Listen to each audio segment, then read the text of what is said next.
berencana mengubah formulasi pemberian penghargaan kepada para pensiunan pegawai negeri sipil (PNS). Rencananya, mereka tidak akan lagi menerima uang pensiun bulanan seperti saat ini. Sebagai gantinya, para pensiunan PNS akan mendapatkan pesangon. Menteri Negara Pendayagunaan Aparatur Negara (Menpan) Taufik Effendi mengatakan, jumlah pensiunan PNS saat ini sekitar 4 juta orang. Dia mengatakan, tiap bulan pemerintah harus mengeluarkan sedikitnya 5 triliun rupiah untuk membayar dana pensiun PNS itu. Apalagi jumlah PNS yang pensiun setiap tahunnya juga semakin bertambah. Sampai tahun 2011, jumlah pensiunan PNS diperkirakan mencapai sekitar 5 juta orang. Itu berarti beban negara sampai 6 triliun rupiah sebulan.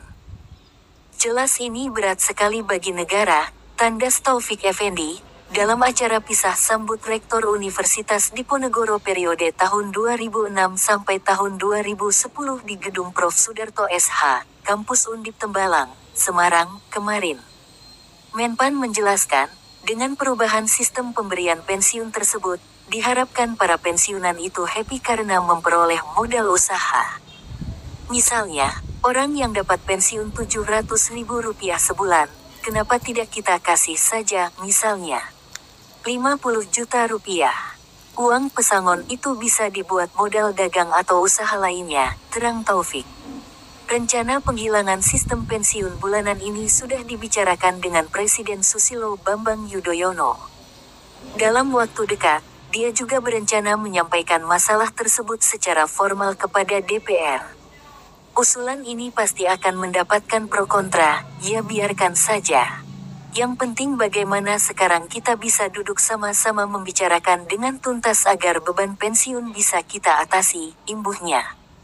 Terkait pemberian pensiunan bagi pejabat negara, Taufik mengatakan hal itu kurang adil dan akan menambah beban negara.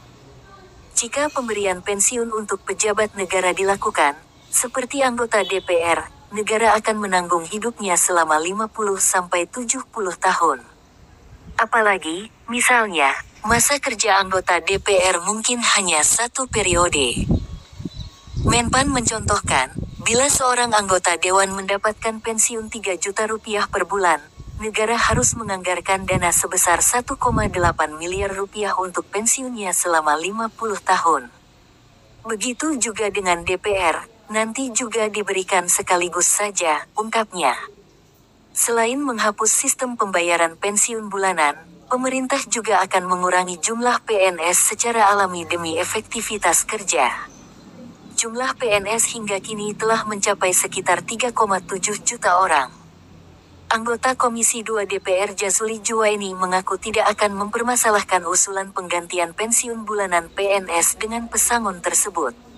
Syaratnya, rencana kebijakan tersebut mempunyai alasan dan target yang jelas. Kita perlu memanggil Menpan untuk menjelaskan duduk persoalannya, ungkapnya. Sebaliknya anggota Komisi 2 DPR lain Ferry Mursidan Baldan menilai kebijakan itu terlalu terburu-buru dan perlu dikaji. Karena hal tersebut menyangkut hajat hidup orang banyak. Saya tidak bisa bayangkan anggota PNS yang golongan rendah dapat pesangon, padahal mereka menginginkan gaji yang lebih baik saat masuk menjadi PNS, kata Ferry. Berita ASN BTR Channel TV untuk informasi berita hari ini yang telah disampaikan. Semoga bermanfaat bagi kita semua. Dukung terus channel ini agar lebih cepat mendapatkan informasi berita baru lainnya. Terima kasih.